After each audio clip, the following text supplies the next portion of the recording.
Iran ক্ষেপণাস্ত্র ছড়ে ইসরায়েলের হাইফা শহরে বিস্ফোরণে আহত হন অনেকে। একই দিন ইরানের রাষ্ট্রীয় টেলিভিশনে ইসরায়েলের উদ্দেশ্যে দেশটির রেভলিউশনারি গার্ড কর্পসের একটি ক্ষেপণাস্ত্র উৎক্ষেপণের ভিডিও প্রকাশ করা হয়। তেল আবিবের কাছে অবস্থিত ওয়েজম্যান ইনস্টিটিউট সহ একাধিক স্থাপনায় বিস্ফোরণ ঘটায় ইরানি ক্ষেপণাস্ত্র। সংঘাতের মধ্যে ইরানের উত্তরাঞ্চলের সেমনান শহরে 5.1 মাত্রার ভূমিকম্প অনুভূত হয়। শহরটির কাছে একটি মহাকাশ ও ক্ষেপণাস্ত্র কেন্দ্রের অবস্থান হওয়ায় তা উদ্বেগ সৃষ্টি করেছে। ভূতাত্ত্বিক ও রাজনৈতিক দুদিক থেকেই অঞ্চলটি গুরুত্বপূর্ণ বলে দাবি গণমাধ্যমের। ইসরায়েলের প্রধানমন্ত্রী বিনিয়ামিন নেতানিয়াহু বলেন, লক্ষ্য অর্জনে যতদিন প্রয়োজন ইরানে হামলা চালিয়ে যাবে তার দেশ। তিনি দাবি করেন, শুধু ইসরায়েল নয়, বিশ্বের বহু দেশকেই বাঁচানোর লড়াই করছে তার দেশ।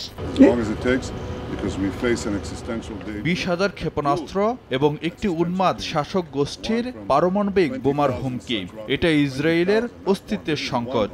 যতদিন লাগবে ততদিন লড়ব। একই সঙ্গে ইসরায়েলের পররাষ্ট্রমন্ত্রী গিডিয়ন সার হাইফায় সংবাদ সম্মেলনে বলেন, তারা ইরানকে বিশ্বাস করেন না। তার দাবি, ইরান কখনো আন্তরিকভাবে আলোচনা করে না।